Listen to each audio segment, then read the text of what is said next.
Everywhere podcast. Hello and welcome back into the GSMC Dead Ball Sports Podcast, and for our fourth segment of today's show, we transition from Ohio State, the winners of the national championship, to Notre Dame, the heartbreaking losers of the national championship.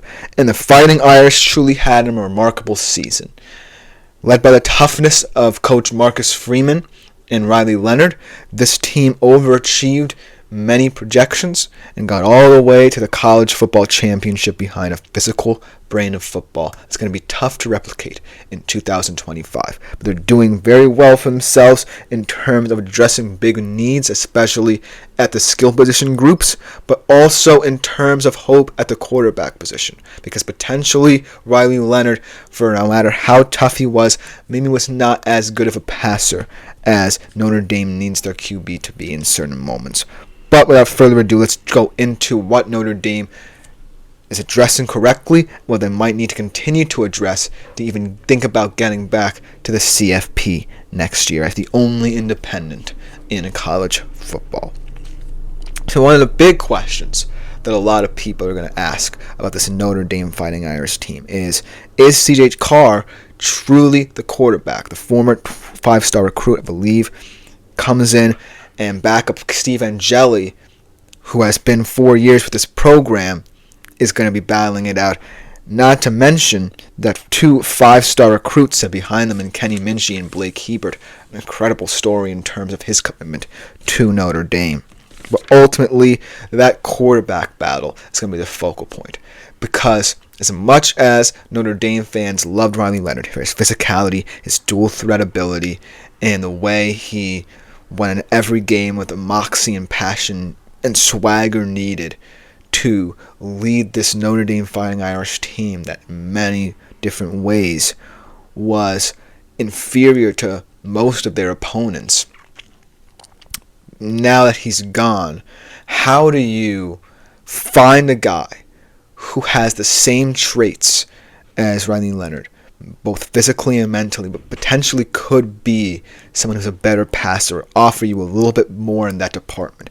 Is it CJ Carr, or is it Steve Angeli, who in those little moments in that semifinal game against the CFP when Riley Leonard went down, proved to be an accurate pocket passer who confidently stepped into a critical situation for Notre Dame in that moment? So, if you want to go at experience, potentially an accurate, solid passer, but not necessarily someone who would offer you dual threat traits like a Leonard, then Angeli's the guy. If you want to be a little bit more ambitious and go off of hope and optimism, then potentially CJ Carr is your guy. Obviously, Minchey and Hebert could factor in down the line, but those 2 guys will be duking it out in the offseason to determine who's the starting quarterback next year for Notre Dame. But in terms of the other positions in this offense, one of the glaring issues that Notre Dame had, at least in the regular season in most parts of the CFP, was lack of production from their wide receivers. And we saw it with Riley Leonard.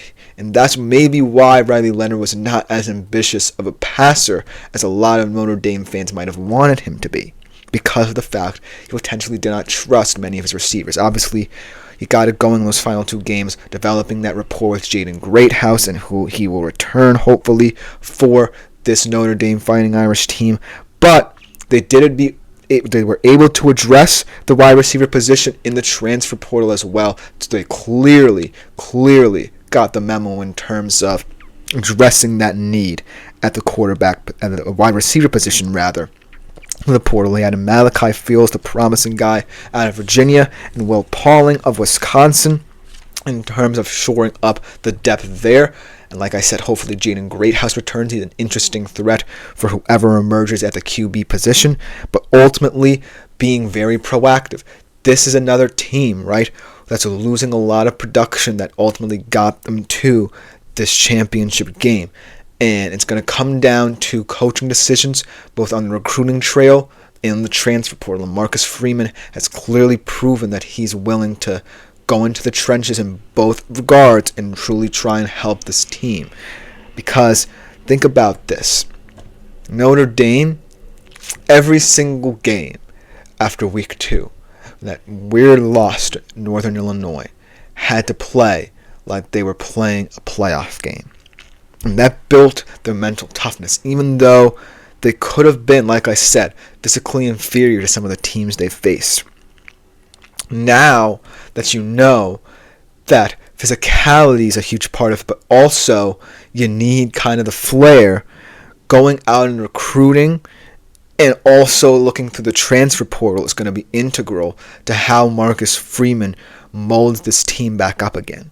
Because there are moments where flair works for Notre Dame. There are moments as well where physicality works.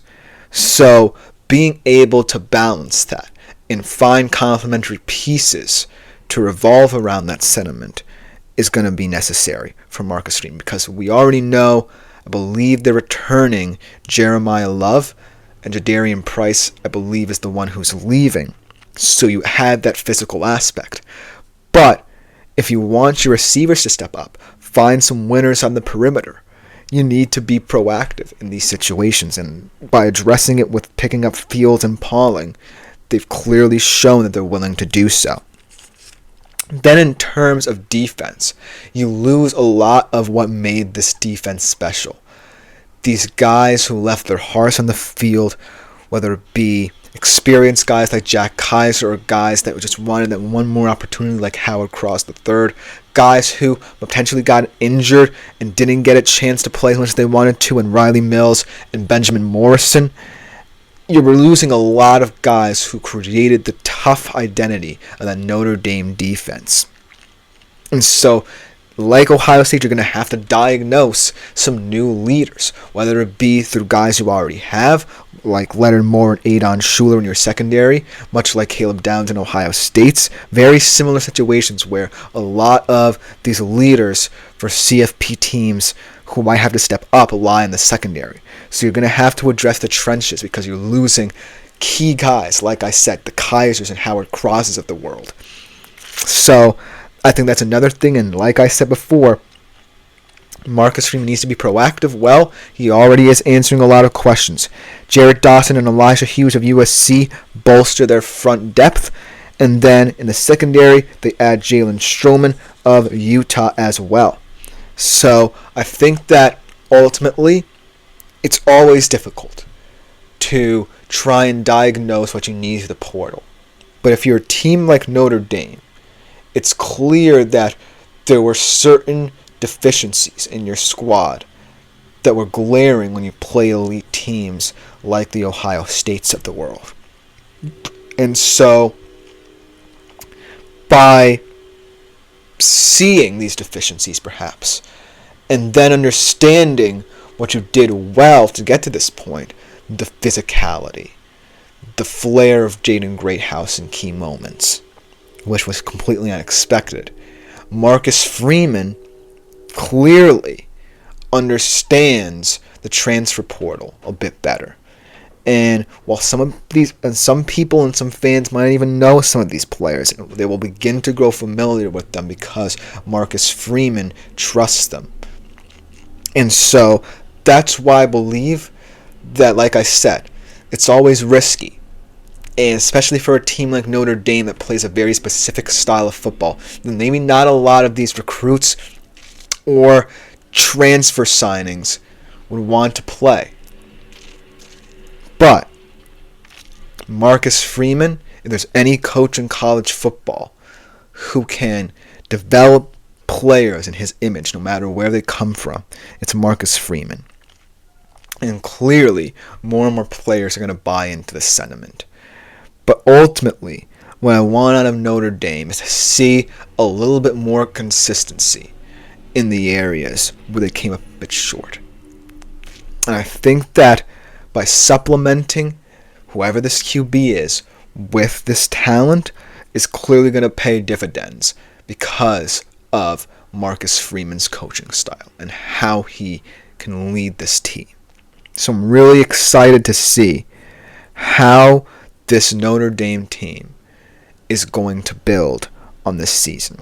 Because either, like a team that may not have been as prepared to be in a national championship game, or a team that builds off this moment, develops new identities, creates new rapport with each other, and ultimately thrives on the culture Marcus Freeman is trying to build.